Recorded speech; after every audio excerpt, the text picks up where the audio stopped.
कोई भी दो लोगों के बीच जब कॉन्फ्लिक्ट होता है या कोई प्रॉब्लम आती है, let's say it's me and another person, अगर मुझे किसी के साथ संस्कार स्वभाव नहीं एडजस्ट हो रहा, नहीं बन रही, हर बात में ही कुछ एक डिफरेंस ऑफ ओपिनियन आ रहा है, तो जनरली जो बात आती है, जो हम फील करते हैं, वो ये है कि जो हम कह रहे हैं, जो हम सोच रहे हैं, वो राइट है, एंड सामने वाला जो कह रहा है या सोच रहा है या कर रहा है वो ऑब्वियसली राइट नहीं है। और स्पेशली जब बातें एकदम ऑपोजिट होती हैं, लेट्स से आपने कहा बेटी एंड मदर इन लॉ, अब ये तो सारा दिन उनके बीच चलने वाला है कि अगर वो दो डिफरेंट है, दो डिफरेंट बंडल ऑफ संस्कार है ना, दो आत्माएं हैं, बिल्कुल दो डिफरेंट अपब्रिंगिंग है।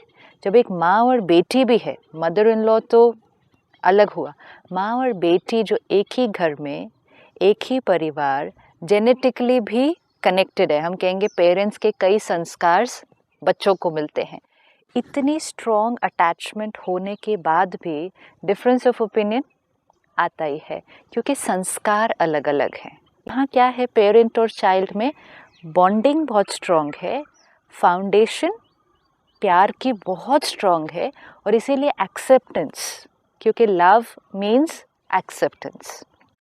तो अगर आपको डिफरेंट दिखता भी है, आप उसको पसंद भी अगर नहीं आए, आप उसको एक्सेप्ट करते हैं, क्योंकि वो मेरा बच्चा है। थोड़ी देर क्रिटिकल भी हो जाएंगे, बोल भी देंगे, but after that then it is still okay, क्योंकि एक्सेप्टेंस लेवल उस रिश्ते में बहुत हाई है।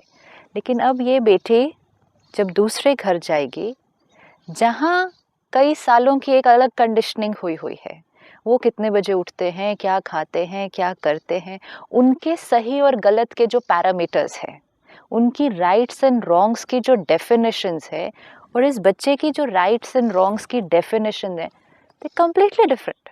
मतलब हो सकता है कि दोनों का एक भी राइट और रॉन्ग सेम नहीं होगा। वो आत्मा एक अलग एनवायरनमेंट में, अलग वाइब्रेशंस में पल कर आई है 25 साल या 30 साल, और यहाँ एक अलग वाइब्रेशन है। अब सिर्फ 25 साल की अगर हम वाइब्रेशन देख लें तो दो कम्प्लीटली डिफरेंट हो सकती है। अब हमें ये पता है कि आत्माएं तो अनेक जन्म लेकर आई है। तो मेरे suppose I get married and go somewhere, तो ये 25 साल मेरी कंडीशनिंग इस फैमिली से अलग है, बट व्हाट अबाउट मेरे उससे पहले के 60-70 साल एक अलग परिवार में, फिर उससे पहले के, फिर उससे पहले के, कितने सारे संस्कार है यहाँ पे। इतना पूरा बंडल ऑफ संस्कार, फिर एक अलग एनवायरनमेंट में सडनली जाएं, वहाँ 3, 4, 5 लोग, उनका एक इतना लंबी जर्नी के बंडल ऑफ संस्कार, एंड फिर हम जब एक जगह पर आते हैं, इज इट पॉसिबल कि हमारे राइट्स एंड रॉन्ग्स सेम होंगे? नहीं। So let us all accept कि this is not possible, and it's absolutely right that it's not possible. ये पॉसिबल हो ही नहीं सकता है। इसको हमें यहाँ पे फिट कर लेना पड़ेगा कि we should not even expect. ये एक्सपेक्ट करना ही हर्ट का कारण। वही जिसको प्यार करता था, वही जिसको शादी किया बंदा, वही उसको एक्सेप्ट किया, उसके बाद कई बातें उसकी फिर नुक्स निकालने लग जाते हैं। क्यों? क्योंकि हमें चाहिए कि हमारे राइट्स एंड रॉन्ग्स, हमारे ओपिनियंस सेम होने चाहिए। जैसे हमने कहा कि वो बेटी शादी करके गई दूसरे घर में, एक है एक्सटर्नल कंडीशनिंग, उसको भी हम एक्सेप्ट करते हैं कि वो डिफरेंट होगी ही, लेकिन जिस परिवार में वो जाती है, आपने जैसे कहा कि वो एक्सपेक्ट करेंगे कि वो उनके राइट्स एंड रॉन्ग्स के डेफिनेशन में फिट हो जाए। उनको भी तो नया नया लगता है ना, ये लड़की मतलब अलग क्यों है। हाँ, लेकिन वो मैंने अगेन लेकिन में वो रिपीट अलग करूं, नहीं बोलते। हाँ, हमारी तरह क्यों नहीं बिहेव करती। नहीं, हाँ। वो गलत है। ओह। अलग होने में कोई प्रॉब्लम नहीं है, अलग होने में कोई प्रॉब्लम नहीं है, क्योंकि अलग तो होंगे ही। इफ आई से आप मुझसे अलग हैं, डिफरेंट है। आपकी सोच मुझसे डिफरेंट है, it's perfect. I accept you and I say we are different. हम अलग हैं इज एक्सेप्टेंस, लेकिन आप गलत हैं इज रेजिस्टेंस। गलत और अलग में बहुत फर्क है। बहुत फर्क है, बहुत, मतलब इतना फर्क है। मैं सही हूँ, आप गलत हैं। अलग होकर भी राइट रह सकते हैं, लेकिन गलत होकर राइट नहीं हो सकते। गलत होकर कैसे राइट होंगे? राइट। लेट्स से उस परिवार में सुबह उठने का टाइम 5 बजे का है। अब ये बेटी जिस घर से आई है ये उठती होगी 8 बजे लेट्स से। अब वो चेंज तो नहीं होगी ना एकदम से, उसकी कंडीशनिंग है, वो 25 ईयर्स से उतने बजे उठ रही है, उसकी बॉडी क्लॉक उस हिसाब से, even a simple thing like this. बाकी संस्कार तो बहुत डीपर लेवल पे हुआ। अब वो 8 बजे उठती है तो पूरा परिवार, and if it's a joint family तो बहुत सारे लोग कैसी एनर्जी क्रिएट करते हैं। मतलब 8 बजे कोई उठने का टाइम है?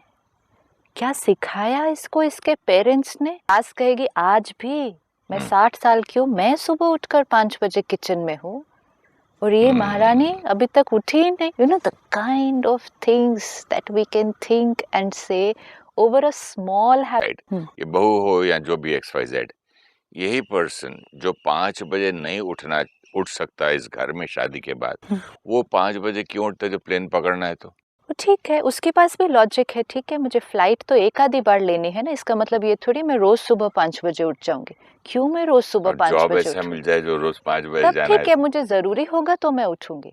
आपको लॉजिक चाहिए लोगों से। People have logic for everything that they are doing. I know. मैं रात को लेट सोती हूँ, मुझे नहीं सोना रात को 10 बजे। I sleep only at 2 o'clock. I am not going to get up at 5 o'clock. I don't want, अच्छा और कुछ नहीं तो I don't want to get up at 5 o'clock. Who says 5 o'clock is right? आप आधी रात को उठ के बैठ जाएंगे तो मतलब मैं भी बैठ जाऊं 5 बजे उठ के? लॉजिक है। हम जो कर रहे हैं, जब हम सबसे बड़ा पाप भी कर रहे होते हैं हमारे पास उसके लिए भी लॉजिक होती है। एक व्यक्ति पूरी तैयारी करके एक शहर में घुस के अगर 100 लोगों को मार देता है, उसके पास उसके लिए भी बहुत लॉजिक है, रीजन है, और वो 100% उस टाइम कन्विंस्ड है कि जो वो कर एब्सोल्युटली ही इज राइट। तो फिर ये बातों में हम क्यों बोलेंगे कभी भी कि हम रॉन्ग हैं? एंड विच इज फाइन, ये बिल्कुल सही है, क्योंकि मेरे लिए मेरी पर्सनालिटी के थ्रू, मेरे संस्कारों के थ्रू जो मुझे दिखता है वो ही राइट है ना। मुझे वो दिखेगा नहीं जो आपको दिखेगा। और फिर इनको और गुस्सा आता होगा ना, जब मैं राइट कर रही हूँ या राइट कर रहा हूँ, फिर अगला बंदा समझता क्यों नहीं है? बिल्कुल, जब हमारे राइट को कोई रॉन्ग कहता है हाँ, तब बहुत प्रॉब्लम होती है। ये तो सोचा ही नहीं था मैंने। मेरा राइट है और सारे लोग, ये लोग बार बार मेरे राइट को रॉन्ग बोलते हैं। पता नहीं मुझे पसंद नहीं करते या मुझे जलते हैं, जो भी रीजन हो।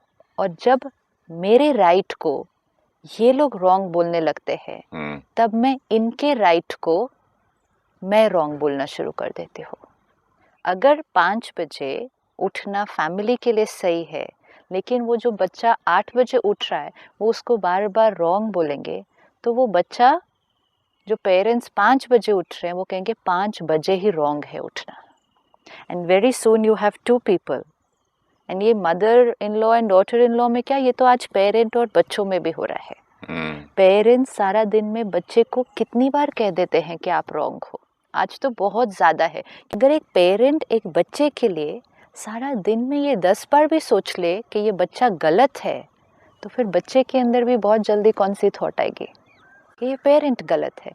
अब most beautiful relationship, in laws तो दूर, मोस्ट ब्यूटीफुल रिलेशनशिप में जब ये एनर्जी आने लग जाए, यू आर रॉन्ग, तो रिस्पेक्ट, आप रॉन्ग को रिस्पेक्ट नहीं कर सकते, ट्रस्ट नहीं कर सकते, प्यार नहीं है, एक्सेप्टेंस नहीं है, ये रेजिस्टेंस एंड रिजेक्शन है। You are wrong. अब जब यू आर रॉन्ग एनर्जी आ गई दो आत्माओं के बीच, तो ये एक दूसरे से बहुत दूर हो चुके हैं।